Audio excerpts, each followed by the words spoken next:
आज हम जानते हैं वायुमंडल के बारे में। इससे एग्जाम में अक्सर एक दो क्वेश्चन पूछे ही जाते हैं। तो सबसे पहले जानते हैं कि वायुमंडल है क्या। सीधी सी बात है, क्या पृथ्वी के चारों ओर जो गैसीय आवरण है उसको वायुमंडल कहते हैं। पृथ्वी के चारों ओर, जिस पृथ्वी पर आप खड़े हैं, बैठते हैं, उठते हैं, सोते हैं, उसके चारों ओर क्या है? गैसीय आवरण है ना। और उस गैसीय आवरण को ही आप मोटा मोटी कहते हैं कि आकाश है। तो जब कभी भी हम वायुमंडल बोले तो ऐसा ना सोचो बाप रे वायुमंडल, इंग्लिश में इसी को एटमॉस्फेयर कहते हैं। आप समझिएगा, जब जब हम वायुमंडल बोलेंगे आप आकाश समझिएगा। क्या? आकाश। ठीक है, हमको पढ़ाना है, हम वायुमंडल बोलेंगे, लेकिन आपके दिमाग में जाना चाहिए आकाश। तो कह सकते हैं कि पृथ्वी के चारों ओर फैले गैसीय आवरण को, गैसीय आवरण मतलब क्या? कवर। आवरण मतलब कवर। पृथ्वी है, उसके चारों ओर कवर जैसा है ना, बस। तो कह सकते हैं कि पृथ्वी के चारों ओर फैले गैसीय आवरण को वायुमंडल कहते हैं। बात खत्म। चलिए अब जानते हैं कि वायुमंडल आखिर है कितना ऊंचा है। वायुमंडल लगभग 10,000 किलोमीटर तक है। कितना? 10,000 किलोमीटर तक। और 10,000 किलोमीटर तक तो है, लेकिन जो गैस है, भारी गैस, वायुमंडल बहुत सारे गैसों का मिश्रण है। उसमें बहुत सारे गैस हैं, जिसमें सबसे अधिक नाइट्रोजन, उसके बाद ऑक्सीजन। ठीक है, संघटन में देखेंगे इसका क्रम, कौन गैस सबसे अधिक है, कौन कम है। लेकिन अभी जानते हैं कि बहुत सारा गैस है। इन्हें कि खाली हम लोग सांस लेते हैं तो ऑक्सीजन है, तो पेड़ पौधा कौन चीज लेता है? ऐसा थोड़े है, बहुत सारा गैस है। तो खैर देखिए, वायुमंडल में जो भारी गैस है वो नीचे रहता है, मतलब पृथ्वी के नजदीक। मोटा आदमी नीचे, पतला आदमी तो हल्का है ना, कहते हैं हवा में उड़ जाएगा। तो जो हल्का गैस है, जो हल्की गैस है, ऊपर है ना। तो पूछेगा एग्जाम में कि वायुमंडल में भारी गैस है तो पृथ्वी के निकट, और हल्की गैस है पृथ्वी से दूर। सीधी सी बात है। अब इसी को घनत्व तो कहेगा। तो देखिए, भारी जहां कभी भी हम कहें तो समझिए जो ज्यादा भारी है उसका घनत्व ज्यादा है। जो ज्यादा भारी है उसका घनत्व ज्यादा है। ठीक है, जैसे ही ज्यादा घनत्व होगा तो अधिक भारी होगा।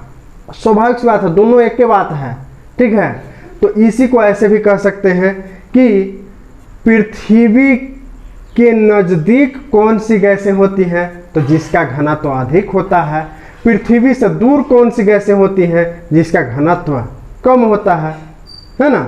चलिए अब जानिए, जो गैस है उसका 50% हिस्सा, जो गैस है उसका 50% हिस्सा मात्र 5.5 किलोमीटर, यानी कि 5.6 किलोमीटर, 5.5 किलोमीटर से थोड़ा सा ऊपर 5.6 किलोमीटर तक ही पाया जाता है। समझिए, जितना गैस है 50% गैस 5 किलोमीटर में, और बाकी तो समझ रहे 10,000 किलोमीटर ऊंचाई है वायुमंडल का। समझ रहे हैं, 5.5 किलोमीटर में 50%, और बाकी जब बच गया वो 10,000 किलोमीटर तक है। यानी कि जो भारी वाला है ना, इतने दूर में है। ठीक है, और हल्का वाला देर तक फैला हुआ है, ऊपर तक, है ना। चलिए अब जानिए, और थोड़ा सा ऊपर जाते हैं। कितना ऊपर? 29 किलोमीटर। अभी 5.5 किलोमीटर तक थे, 29 किलोमीटर, थोड़ा सा चढ़िए। तो 29 किलोमीटर जब पहुंचिएगा ना, तो वहां 97% गैस उतने 29 किलोमीटर तक है। 97%, यानी कि बाकी 29 किलोमीटर के बाद 10,000 किलोमीटर तक 3% गैस है। इतना बात जानते थे? बड़ा भयानक चीज है। कुछ पॉइंट जो है ना एग्जाम में पूछेगा नहीं, लेकिन दिमाग में ब्लास्ट करेगा बम जैसा, ऐसा बात है। बस वही बात बता रहे हैं। ठीक है, ये वाला पॉइंट एग्जाम में नहीं पूछेगा, फिर भी जानिए। जानने में क्या दिक्कत है, जितना ज्यादा जानिए। ठीक है, अब समझते हैं वायुमंडल में जहाँ से ऋतु परिवर्तन होता है, वायुमंडल में जानिए कि है 10,000 किलोमीटर तक, तो जो पानी टपकता है बारिश के मौसम में, जैसे अभी बारिश के मौसम है कभी कभी टपक रहा है, तो ऐसा थोड़े कि 10,000 किलोमीटर से इसे आ रहा है ये, तो बाप रे बाप 10,000 किलोमीटर से आ ही में लगेगा 10-15 मिनट, तो वैसा थोड़े है। ऋतु परिवर्तन होता है, जो बारिश होता है ना 8 से 18 किलोमीटर के बीच में से हो जाता है। कितना? 8 से 18 किलोमीटर होता है क्षोभ मंडल। क्षोभ मंडल से ऐसे टपक जाता है, समझ रहे हैं? अब क्षोभ मंडल समझाएंगे तो समझिएगा कि कैसे टपकता है। तो बारिश कैसे होती है ये हम लोग जानेंगे क्षोभ मंडल में। अभी बस इतने जानिए कि जहाँ से ऋतु परिवर्तन होता है, मतलब कभी जाड़ा के दिन, कभी गर्मी के दिन, कभी बरसात हो गया, कभी उमस वाला गर्मी कर दिया, तो ये सब मामला फिट होता है कहाँ? क्षोभ मंडल तक। और जहाँ तक मान लेते क्षोभ मंडल से थोड़ा सा ऊपर ही हो गया, तो जहाँ तक मौसम परिवर्तन होता उसके पढ़ाई को, उसके स्टडी को, उसके अध्ययन को कहते हैं मीटेरियोलॉजी। कौन लॉजी? मीटेरियोलॉजी। मतलब ये कि वायुमंडल के निचली परत के पढ़ाई को, स्टडी को, अध्ययन को क्या कहते हैं? मीटेरियोलॉजी। तो ऊपर वाला के क्या कहते हैं? एरोलॉजी। ऊपर, एयर ऊपर ही होता है ना, तो एरोलॉजी। तो आपसे पूछेगा कि पृथ्वी वायुमंडल के निचली परत के अध्ययन को क्या कहते हैं? मीटेरियोलॉजी। पूछता है क्वेश्चन। और कहेगा कि ऊपरी परत को क्या कहते हैं? नहीं? एरोलॉजी। क्या? एरोलॉजी। अब जानते हैं वायुमंडल का दाब। देखिए हवा में वजन होता है, चौथा 5वां क्लास में पढ़े हो कि बैलून में हवा भरिए, इसे फूकिए, बैलून में भरिएगा ना, और फिर उसको क्या किए? डिजिटल तराजू पर रखिए। देखिए कि पहले वजन कुछ और था, अगर पहले तोलिएगा तो, और बाद में वजन कुछ और हो जाएगा। तो सोचिए इतना छोटे वो बैलून में वो तो मान लेते 1 ग्राम बढ़ा, तो 10,000 किलोमीटर तक हवा है, तो सोचिए कि उसका कुछ दबाव भी तो होगा ना, है? होगा ना। तो दबाव जो है वो होता है दबाव। देखिए यहाँ पर लिख रहे हैं वायुमंडल का दबाव, एग्जाम में पूछेगा दबाव किसका? वायुमंडल का 760 mm। इसी को सेंटीमीटर में लिखा जाता है, तो 76 सेंटीमीटर। ठीक है। अब ये मामला है क्या? देखिए ये कुछ नहीं है, बैरोमीटर का बैरोमीटर से मापा गया दबाव है। तो बैरोमीटर बनता कैसे है? सीधा सा चीज है, एगो लीजिए कौन चीज? कटोरा। क्या लीजिए? कटोरा। चाहे पानी गर्म करे वाला बर्तन, ओकरा में अगर आपके पास पारा है, होगा तो नहीं है, लेकिन हम समझा रहे हैं, ओकरा में रख लीजिए पारा। क्या? पारा, है ना। अब क्या कीजिए? वो परख नली लीजिए। हम जान रहे हैं बहुत सारा लोग तो परख नली देखे ना होइएगा, कुछ नहीं समझिए कि कलम है ना, यह शीशा के कलम है जो खाली जगह है, शीशा के ऐसा बनाया हुआ जो खाली जगह है, जकरा में आप कुछ रख सकते हैं। समझ रहे हैं? तो इसमें क्या कीजिए? पारा को इसमें भी भर दीजिए। क्या कीजिए? इसमें भी भर दीजिए, और इसको ऐसे उलट के अब बर्तनवा में, इसको ऐसे उलट के अब बर्तनवा में ऐसे रख दीजिए। देखिएगा कि जब उलट के हम बर्तन में रखे तो होना क्या चाहिए था कि सब पारा गिर जाना चाहिए था, और बर्तन का जो पारा का लेवल है ऊपर उठ जाना चाहिए था। लेकिन होता क्या है? ये तो ऐसे वो भरा हुआ परख नली को उलटे, अब यहाँ से मार्किंग क्या हुआ? 1 सेंटीमीटर, 2 सेंटीमीटर, ऐसे 100 सेंटीमीटर तक। अब क्या होता है कि पारा जो है 76 सेंटीमीटर पर आके रुक जाता है। गिरता तो है लेकिन 76 सेंटीमीटर पर आके रुक जाता है। तो रुक जाता है तो आखिर रुका काहे ना ऐसे में बह गया नीचे से? इसलिए कि जो बर्तन में पारा है उस पर वायुमंडलीय दाब लगा हुआ है, वो इतना दबाए हुए कि एकरा नीचे बहरी जाए के बाहर जाने का मौका ही नहीं दे रहा है, इसको बाहर जाने का मौका ही नहीं दे रहा, इतना दबाव है। ठीक है, यही है बैरोमीटर। समझ रहे बात को? चलिए इतना समझ गए। अब जानते हैं वायुमंडल का संघटन। संघटन मतलब क्या? मतलब है कि दाल भात चोखा। मतलब क्या? दाल भात चोखा। अरे भाई संघटन मतलब है कि खाना है, तो खाना में का है, क्या क्या है, ठीक है। तो वायुमंडल है, तो वायुमंडल में कौन कौन गैस है। ऐसा थोड़े है खाना में न रहेगा दाल भात चोखा कि वायुमंडलों में रहेगा दाल भात चोखे। वायुमंडल में गैस रहेगा, कौन गैस कितना है उसके बारे में अब जानते हैं, ठीक है। तो वायुमंडल में मेनली गैस है और धूल कण और जलवाष्प है। तो धूल कण और जलवाष्प तो देखेंगे बाद में, अभी देखते हैं कि मेन गैस कौन कौन है।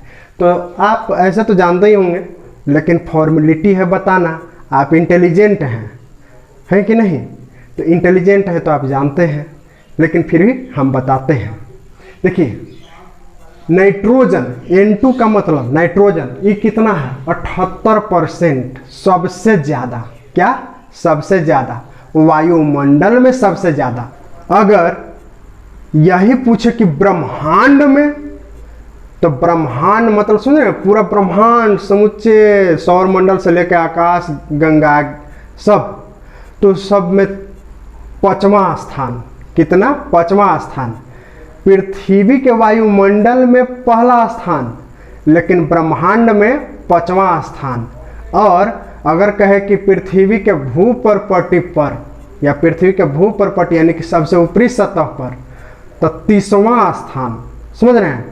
अब देखिए ऑक्सीजन का होता है पृथ्वी के भूपर्पटी पर पहला स्थान, है ना, पढ़े होंगे 46% होता है। जब हम पढ़ा रहे थे धरती के बारे में, धरती के अंदर जब जा रहे थे तो भूपर्पटी बताए थे, और उसमें बताए थे कि सबसे ज़्यादा ऑक्सीजन होता है, उसके बाद सिलिकॉन होता है, तब एल्युमिनियम होता है ना, इसी तरह से। और अब समझिए वायुमंडल में कितना है? नाइट्रोजन पहला स्थान पे 78%, लेकिन पूरे ब्रह्मांड में 5वां स्थान पर, और भूपर्पटी में 30वां स्थान पर, है ना। अब देखिए O2 है वायुमंडल में दूसरा स्थान पर, कितना? 21%। कितना? 21%। लेकिन भूपर्पटी में मतलब धरती के ऊपरी लेयर, कौन? ऊपरी लेयर जिस पर खेती बाड़ी होता है ना, वहाँ पहला स्थान पर है। कौन? ऑक्सीजन। समझ रहे हैं? उसके बाद है आर्गन। ऑर्गन है तीसरे स्थान पर। गड़बड़ी कहाँ होता है? गड़बड़ी होता है क्या? कार्बन डाइऑक्साइड को लोग मान लेता है तीसरा स्थान पे, क्योंकि सुनते सुनते कान जो है ना, कहते हैं ना पक जाना, वैसे पक जाता है। 3 गो गैस के आप नाम सोचते हैं generally, nitrogen, oxygen, carbon dioxide. लेकिन एकदम ध्यान रखिएगा, आर्गन जो है तीसरा स्थान है। अगर गड़बड़ाए गया 1 नंबर पानी में, ठीक है। तो आर्गन जो है 0.93% है। कितना? 0.93%। अच्छा, कुछ लोग जो है ना बाल के भी खाल निकालते हैं। तो लीजिए ये वाला अगर पॉइंट में जानना चाहते हैं तो लिखिए 78.8% नाइट्रोजन, ठीक है। अब संतुष्ट रहिएगा। तो कुछ लोग को याद होगा ना, तुझे लगता है मास्टरवा को बुझा नहीं रहा है, इसलिए वो वाला जो है सीधा सीधी याद करके बता दे रहा है। ये लीजिए ऑक्सीजन 20.95%। लीजिए हो गया ना, मास्टरवा को आता है, खूब आता है। ये देखिए आर्गन को आप देख लिए 0.93%। ये देखिए CO2 कार्बन डाइऑक्साइड, ये वाला 0.03%। जब बिहार SSC का इंटर लेवल वाला एग्जाम हो रहा था तो ये वाला पूछा था, बहुत सारा एग्जाम में पूछता है। तो कार्बन डाइऑक्साइड कितना? 0.03%। अब बाकी जितना है वो सब 0.04% में मामला समाप्त हो जाता है। तो इसको जब जोड़िएगा, आप अपन घर जोड़ते रहिएगा, तो समूचे मिला के हो जाएगा 100%। अब 100% ही तो गैस है ना, समूचे मिला के 100% होना चाहिए, 100% है, ठीक है। तो आप जोड़ते रहिएगा। अब कुछ लोग कहेगा ना कि अन्य का मतलब क्या? अन्य मतलब ऐसे समझ लें कुछ हो नहीं, कहाँ समझ लीजिएगा। ये लिख लीजिए, आप ही के लिए इधर तैयार करके रखे हैं। नियॉन 0.0018%। कितना? 0.0018%। कौन? नियोन। हीलियम, नाम से नहीं समझिएगा, ऐसे ऐसे हिलते रहता है, हीलियम नाम है, ठीक है। अच्छा, हीलियम क्या है? नाम है। हीलियम 0.0005%। ओजोन 0.00006%। हाइड्रोजन 0.00005%। लीजिए कंप्लीट। मास्टरवा बहुत तेज है, ठीक है, यहाँ सब व्यवस्था रखता है। ये वाला जो है याद करने का जरूरत नहीं है, ये वाला घोंटे की जरूरत है। क्या? एकदम ऐसे लिख के पन्ना पर और जो है चीनी साथ चाहे जैसे भी घोंटा है घोंट जाइएगा। इसको सजाने का भी आ जाता है एग्जाम में क्वेश्चन कि सजाइए कि बड़का से छोटा सबसे ज़्यादा गैस कौन, उससे कम कौन, तो ये याद रखिएगा तो सजा दीजिएगा, है ना। अब जानते हैं ये जो नाइट्रोजन है, ऑक्सीजन है, जो मुख्य गैस है, इसका काम क्या है? ठीक है, जान तो गए कि ठीक है नाइट्रोजन, तो अब जानते हैं इसके काम के बारे में, ठीक है। सबसे ज्यादा वायुमंडल में पाया जाने वाला गैस क्या? और अगर बात करें थोड़ा सा केमिस्ट्री का, तो इसका एटॉमिक वेट यानी कि परमाणु संख्या कितना होता है? अब ये ना बोलिए कि तो केमिस्ट्री पढ़ाने लगे, जितना अधिक जानिएगा उतना अधिक फायदा है। परमाणु संख्या है 7। और परमाणु भार की बात करें, परमाणु भार तो जस्ट इसके डबल 14, ठीक है। वायुमंडल में सबसे अधिक पाया जाता है, वायुमंडल में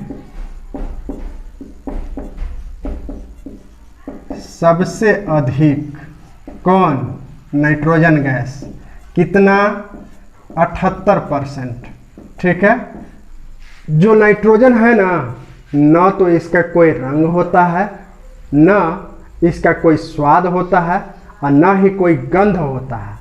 मतलब ये कि रंगहीन, गंधहीन और स्वादहीन होता है। ये नहीं कि बोलिए मिठाई चाट लिए और बोल रहे हैं नाइट्रोजन चाटे हैं, वैसा थोड़े है। नाइट्रोजन स्वादहीन होता है, ठीक है। स्प्रे मार लिए, बोले नाइट्रोजन वाला स्प्रे मारे हैं, कोई गंधे नहीं है, मामले समाप्त है, ठीक है। तो लिख सकते हैं कि नाइट्रोजन रंगहीन, मतलब कोई रंग नहीं है, ठीक है, गंधहीन और स्वादहीन है,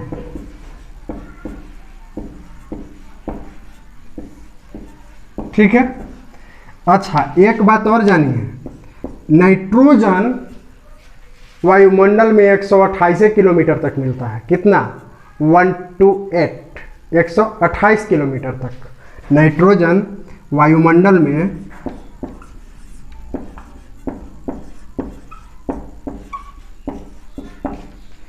128 किलोमीटर तक है, ठीक है। और नाइट्रोजन की खोज 1773 में हुआ था। कब? नाइट्रोजन की खोज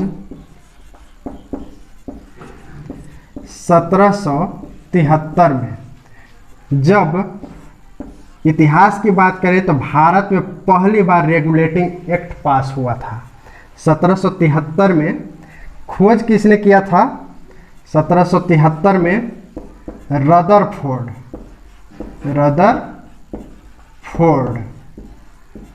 ठीक है। रदरफोर्ड खोज किए थे, रदरफोर्ड ने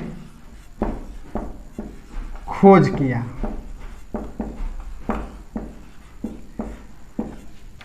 ये तो था नाइट्रोजन से संबंधित कुछ बातें। अब जानते हैं इसका उपयोग क्यों, किस किस चीज में होता है, किस किस चीज के लिए होता है, उपयोग कैसे किया जाता है।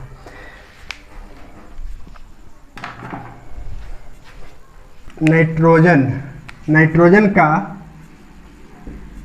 उपयोग, ठीक है। पहला उपयोग यूरिया खाद बनाने में, खाद या यूरिया निर्माण में, जो खेत में छींटा जाता है जिससे फसल काफ़ी ज़्यादा उपजता है, वो यूरिया बनाने में, है ना। फसल ज़्यादा उपजाने के लिए यूरिया का इस्तेमाल होता है। क्वेश्चन पूछता है कि पहला अकार्बनिक पदार्थ जिसको प्रयोगशाला में बनाया गया, तो यही है यूरिया। प्रयोगशाला में पहला अकार्बनिक पदार्थ यूरिया बनाया गया। ठीक है, चलिए नेक्स्ट है, और दूसरा में प्रोटीन सिंथेसिस में, प्रोटीन के निर्माण में। ठीक है, प्रोटीन के निर्माण में, प्रोटीन के निर्माण में आप जान लीजिए कि जितने भी कोशिकीय जीव हैं, मतलब सीधा समझिए कि जो भी जीव है, पेड़ पौधा से लेकर आदमी, बंदर, कुत्ता, बिलाई, सब में कोशिका है। और कोशिका है तो उसमें प्रोटीन से कोशिका बनता है। और प्रोटीन किससे बनता है? एमिनो एसिड से। एमिनो एसिड से किससे बनता है? नाइट्रोजन से। यानी कि प्रोटीन सिंथेसिस में इसका नाइट्रोजन का उपयोग होता है। अच्छा, दूसरी बात, तीसरी बात, दलहनी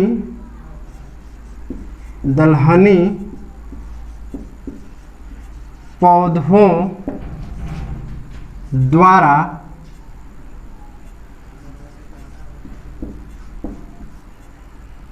नाइट्रोजन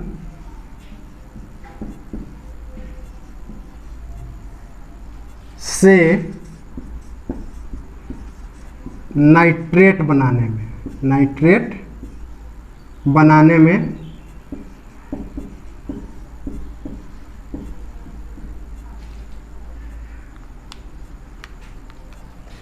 दलहनी पौधे के जड़ में होता है राइजोबियम नामक जीवाणु। कौन? राइजोबियम। वो क्या करता है? वायुमंडल वाला ले लेता है नाइट्रोजन। उसके पास ऐसा शरीर में लगा हुआ यंत्र है ऑटोमेटिक कि वो जो चूसा वो नाइट्रेट में बदल जाता है। किसमें? नाइट्रेट में।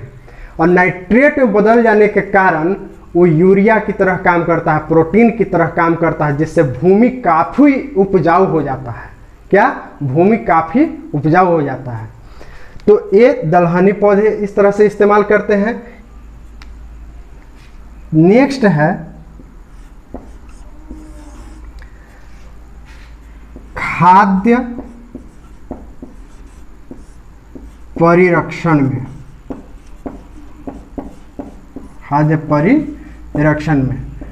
ये परिरक्षण शब्द सुनकर लगे कि बाप रे बाप, ये कौन टाइप के नाग है?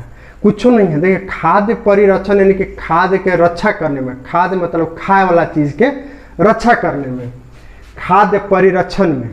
जैसे आप लेज लेते हैं 5 रुपये का, जिसमें हवा मिलता है, लेज थोड़े मिलता, 5 रुपये के वो आपको हवा मिलता है ना। तो वो जो हवा मिला उसमें भरा हुआ रहता है। ये ऐसा थोड़े है कि ये वाला हवा भर दिया गया है कि ये भाई फूला हुआ टाइप रहेगा ना तो अच्छा लगेगा।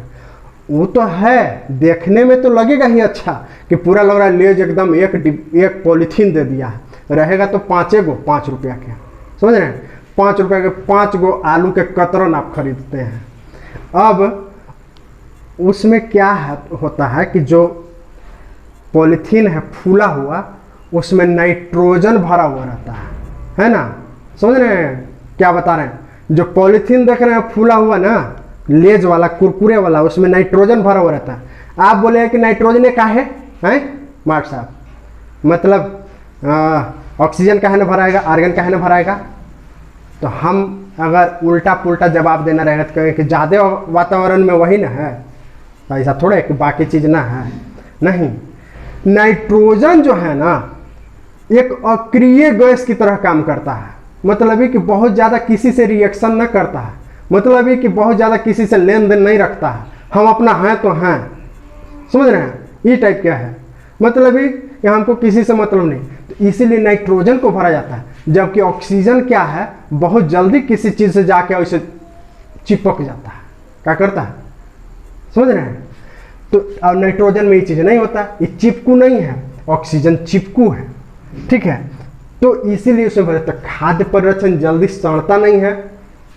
एको साल वाला लेज आप ले जाके एकदम मस्ती से खा रहे हैं गब गब, समझ रहे हैं?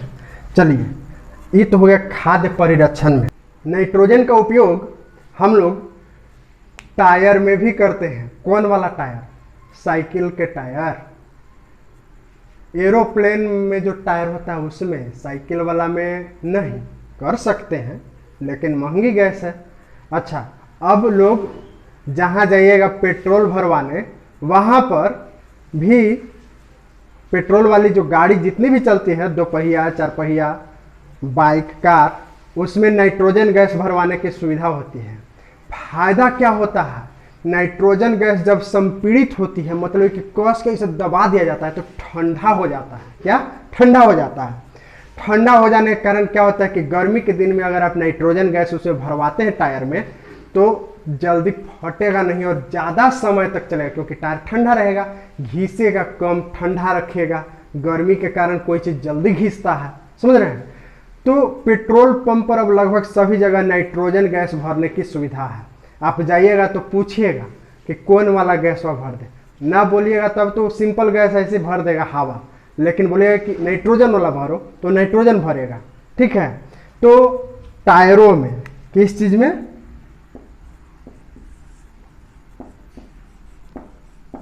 टायरों में, ठीक है। टायर में क्यों भरते हैं? क्योंकि उसका आयु बढ़ जाता है। चलिए नेक्स्ट है आइसक्रीम में। आइसक्रीम नाइट्रोजन गैस बताया कि जब इसे कस के संपीड़ित किया जाता है तो ठंडा होता है।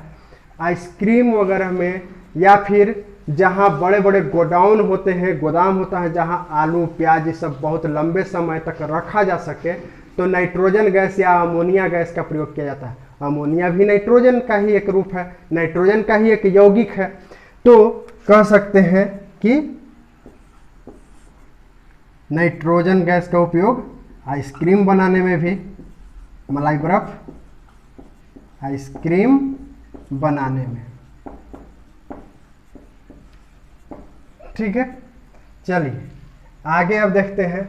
आइसक्रीम बनाने में तो हो गया, नाइट्रोजन गैस का उपयोग करते हैं पागल बनाने में भी। बोले लो, जो बनता है नाइट्रस ऑक्साइड, क्या? N2O, क्या? N2O, nitrous oxide. जरा सा सूंघ लीजिएगा ना, इतना हंसी आता है, इतना हंसी आता है जिसका हिसाब नहीं है। आप बस हंसते रहेंगे, ठीक है। लगेगा जैसे पागल हो गए हैं। तो नाइट्रोजन का उपयोग हो गया ना पागल बनाने में। अगर जरूरत से ज्यादा सूंघ ले तब क्या होगा? अब ज्यादा रावण जी से हंसेंगे 10 गो मुड़ी लेके, बेहोश हो जाइएगा। क्या? बेहोश हो जाइएगा। थोड़ा सा सूंघे तो ही कीजिएगा, और ज़्यादा सूंघ लिए तो बेहोश हो जाइएगा, ठीक है। तो ज़्यादा खतरनाक है, तो ऐसे कभी भी नहीं करना है। मिल भी जाए तो भी इन्हें कि मिल गया तो तनी सुन, देखना हो गया कल्याण। तो कह सकते हैं, इसको लिखते हैं N2O, यानी कि नाइट्रस ऑक्साइड, यानी कि हंसाने वाली गैस, या इसी को कहते हैं निश्चेतक। हंसाने वाली गैस निश्चेतक। निश्चेतक मतलब बेहोश करे वाला, निश्चेतक।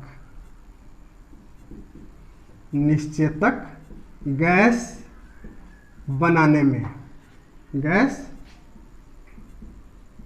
बनाने में, ठीक है। चलिए अगला उपयोग क्या है? बम बनाने में। लो, नाइट्रोजन का उपयोग बम बनाने में भी है, ठीक है। किसमें? विस्फोटक बनाने में। बम कहिए विस्फोटक, ठीक है। तो कह सकते हैं कि विस्फोटक बनाने में, विस्फोटक बनाने में। अब आप लोग जाके किसी के यहाँ फोड़ मत दीजिएगा।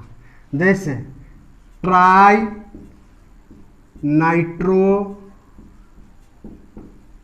ग्लिसरीन आपसे बनबे न करेगा ट्राई नाइट्रोग्लिसरीन तो जाकर फोड़िएगा कौन चीज खाक, बस जानिए। ठीक है, इन्हें कि इतना बताए ना कि नहीं विस्फोटक बनाए हुए तो आगे आगे आगे थोड़ा बताएंगे ना तो हम आज बम बनाइए लेंगे, आज आके फोड़ देंगे। ठीक है, तो वो वाला चीज़ नहीं है। ट्राई नाइट्रोग्लिसरीन पहले तो इसको याद कीजिए। ठीक है, तो विस्फोटक बनाने में अगला उपयोग है हावर विधि से। हावर विधि है मतलब बनाने का तरीका है अमोनिया गैस बनाने में। अमोनिया, हार्मोनिया ना समझिएगा, अमोनिया गैस बनाने में।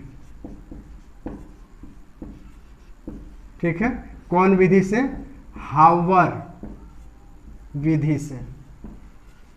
ये पूछता है क्वेश्चन, हावर विधि से कौन सा गैस बनाया जाता है, कौन सी गैस बनाई जाती है? तो अमोनिया। ठीक है, चलिए नेक्स्ट है बल्ब में। जो बढ़िया बल्ब खरीदिएगा, बल्ब में इसका इस्तेमाल क्या होता है? बढ़िया बल्ब जब खरीदिएगा ना थोड़ा महंगा मिलेगा। अब ये ना समझिएगा कि अभी वाला एलईडी में तो कुछ हो गया ऐसे जो मन सो ऐसे वो खोपड़ी ऊपर से ऐसे ढक्कन, तो उसमें कोई भी गैस रहे फर्क नहीं पड़ता। पहले जो आता था ट्यूबलाइट, मरकरी, बल्ब, उसमें भरा हुआ रहता है अक्रिय गैस या कभी कभी नाइट्रोजन गैस। क्यों? क्योंकि नाइट्रोजन किसी से सटबे न करता है ना, जबकि अगर दूसरा गैस भर दे सटेगा। अब किसी से नहीं सटेगा तो अक्रिय गैस के जैसा काम कर रहा है, अक्रिय गैस के जैसा काम कर रहा है तो ज़्यादा दिन तक बल्ब टिकेगा, उसका जो फिलामेंट है वो टूटेगा नहीं। जो स्प्रिंग अंदर बल्ब के अंदर देखते हैं वो जल्दी टूटेगा नहीं, तो इसलिए बल्ब में भी इसका प्रयोग किया जाता है। नाइट्रोजन कोई भी चीज़ को जल्दी जलने नहीं देता है। मतलब ये कि अगर नाइट्रोजन वातावरण में नहीं होता और आप किसी भी चीज़ को जलाते तो बहुत तेज़ी से जल जाता। तो नाइट्रोजन के कारण एक नियंत्रित अवस्था में कोई भी चीज़ जलता है। समझ रहे बात को? अगर नाइट्रोजन न होता तो ठीक। दरअसल करता क्या है, ऑक्सीजन वायुमंडल में 21% है। मान लीजिए कि वायुमंडल में सब का घोल है, क्या है? सब गैस का घोल है, तो केवल ऑक्सीजन रहता तो क्या होता कि गाढ़ा घोल रहता। जैसे खाली चीनी है, पानी कम है तो गाढ़ा घोल रहेगा, पिए में बनेगा? नहीं बनेगा। चाय में खाली चीनी धर के तरबतर कर दीजिए, क्या होगा? नहीं पी पाइएगा। तो वैसे ही अगर ऑक्सीजन अधिक होता, नाइट्रोजन एकदम कम होता, तब क्या होता? कोई भी चीज़ जल्दी जलता, क्योंकि आप जानते हैं ऑक्सीजन जलने में सहायक होता है किसी भी चीज़ को। तो नाइट्रोजन उसको क्या करता है कि घोल को पतला कर देता है। क्या? पतला कर देता है। मतलब ये कि जो ऑक्सीजन है उसको तनु कर देता है। मतलब ये कि थोड़ा सा जब किताबी भाषा में जाइएगा ना तो कहेगा तनु कर देता है। क्या? तनु कर देता है। अब मेरे भाषा में जब जाइएगा ना तो पतला कर देता है। तो मतलब है कि अब जो ऑक्सीजन एक जगह इतना मानी था, अब तनी सुन ऑक्सीजन, थोड़ा सा ऑक्सीजन है तो उतने जलेगा। न तो कितना आज तक लड़की के मुंह झोंकर गया रहता ना, जेथी आलिया भट्ट वो बन जाती कालिया भट्ट। कहे कि ज़्यादा तो लड़की लोग रहती है वहाँ माचिस जलाते हुए, तो क्या हुआ? जलना था इतना, एकाएक ऐसे झोंकर गया। तो ये नाइट्रोजन का ये भी उपयोग है कि तेजी से